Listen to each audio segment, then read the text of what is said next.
There's this misconception about crying that it makes you a weak person, keeps you stuck in problems, and nothing could be further from the truth.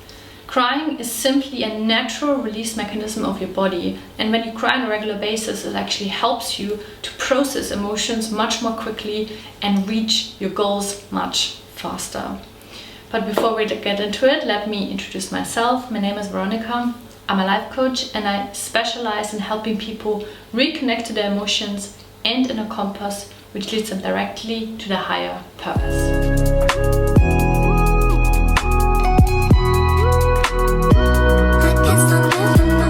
So I see this again and again, that people have this assumption that when they struggle, they should keep their tears in, and that it's a really positive and good thing. It shows that they're strong people, they can face challenges, and so they basically force themselves to kind of like not do what's natural to them, which would be crying.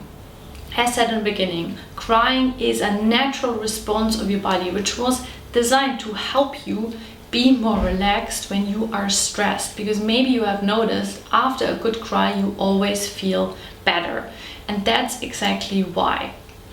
Your body is very, very intelligent, and it wants to help you to be able to handle stress better and actually heal emotional wounds.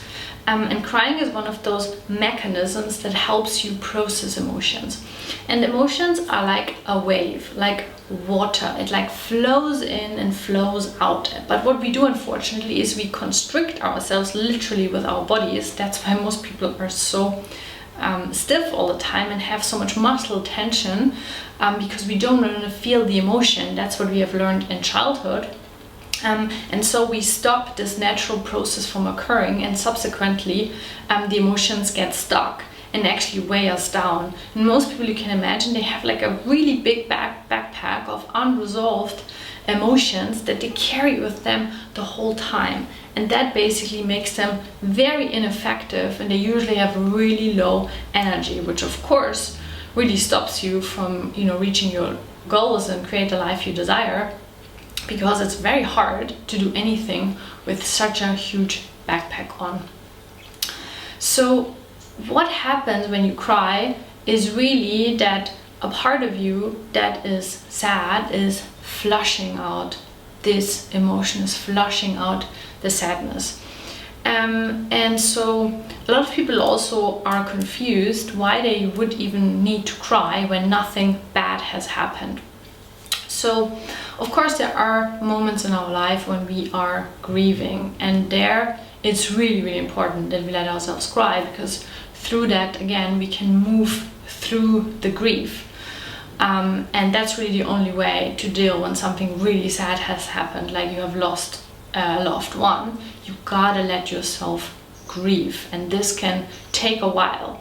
But when you do this really consciously and you really let the emotions move through you, then at some point there will the moment come when your life starts again, so to speak, and you actually can reconnect again with joy, and there will be hope and optimism, and you continue living your life without the thing that is being lost, that was lost. But then of course many people feel sadness on a regular basis without nothing bad happened, and the reason for this is that right now life is really intense. I don't know if you've noticed. And so, for example, in the Western world, most people have a lot of material wealth, but a lot of emotional needs are missing. We don't have the deep friendships and love connections that we would want. Many people do not live life according to their purpose, so they feel really unfulfilled in their life. They feel stuck in a job that they really hate. So this creates actually a real heaviness and a lot of sadness of our inner selves, because this is not the life that we truly desire in our hearts. So this creates sadness within us. And so I encourage you, when you feel this, just let it out, just let yourself cry.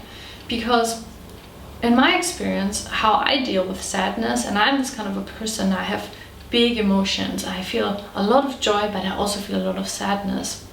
And when I have this, I just let myself cry. And it usually only lasts 1 or 2 minutes, but I feel so much better afterwards, and I'm actually able to go on with my day and be productive and do a lot of things and fulfill my dreams. But why? I'm not gonna let myself get stuck in the emotion. And I also wanted to share here that this is often also how depression starts, because in the alternative mental health field we say that depression is repression.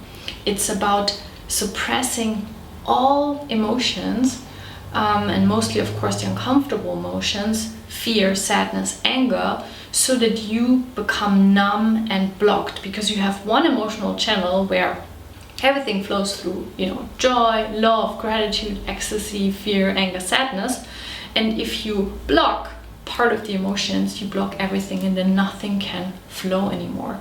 So we have to get used to, again, that to be a real alive human being, we will feel a lot. And crying is one of those tools that will help you immensely, because of course emotions can feel intense, but if there's a way that you can let this emotional energy like really flow through your body, then everything will be much more relaxed and easy for you. You will know how to move with these emotions. And then I also wanted to mention that there are some people that are very successful while being super cut off from their emotions, because as I said before, for many people actually this emotional constipation will actually stop them from being really successful, because they have this heavy backpack and of emotions, of unresolved emotions, and so they can't really move forward. They have no energy to reach their goals, they have a lot of stuck fear that stops them from even putting themselves out there, and so on and so forth. But of course there are those people that are super emotionally disconnected and still they are very successful. We could think of this typical very masculine business owner who is very rational, and that's beautiful, and their rationality of course has really helped them also create a success. But what we then often can see is that those people cannot actually enjoy their success because they are so cut off from their emotional world. And how sad is that you have created this life that you always wanted, the life of your dreams, but then you cannot enjoy it because you are emotionally numb and you have a lot of unresolved wounds. So that's why crying and in general emotional release is so important. If you're struggling with anger, for example, you can also watch my 12-minute follow along anger release video, which I'll link just below, to release more your stuck anger. But usually people have much less problems with crying, which is great, because of course it's not so shamed. So I encourage you, when you have this urgency to cry, just look for a space where you can be alone, where you have privacy, put on some music, just let the tears flow. And afterwards you'll feel so much better. And it does not mean that you are a weak person, just the opposite. So in my work, I actually know a lot of men that do very intense emotional work, which means that they cry on a regular basis. But often these are the real masculine men, the leaders out there, because they know that emotional work is actually real hardcore. It's some of the deepest, most painful thing you will ever do, because you have to face, feelings that you have buried for like years and decades. And if you want to learn more about this, you can download my free online course, which is called The Warrior's Cry, where I go more in detail how you can move through intense emotional experiences, especially as a man. And you're not going to become a woman. You're not going to do it in a feminine way. You're still going to cry and express in a masculine way. And I always want to say these example of Braveheart, for example, and of these warriors, that are so masculine, so strong, but when they lose everything, of course they're gonna cry, because that will actually then help them to really connect with the mission and to do what they have to do, which is usually a really, really difficult and hard thing. And if you want to know more about this, you can also read my blog, which is called Why Resilient People Cry, Busting 5 False Myths About Crying, which I also, of course, link below. All right, so to recap again, crying does not keep you stuck. The opposite, it will help you free yourself from old emotional wounds. To really do emotional work is actually a hard thing, and only really strong people can do it. And also, you don't want to be a person that is successful but can't enjoy their success. So get in touch with your emotions. So if you like this video, please consider subscribing to my channel, give me a thumbs up. And it was beautiful connecting with you today. I wish you a really beautiful rest of your day. Bye bye.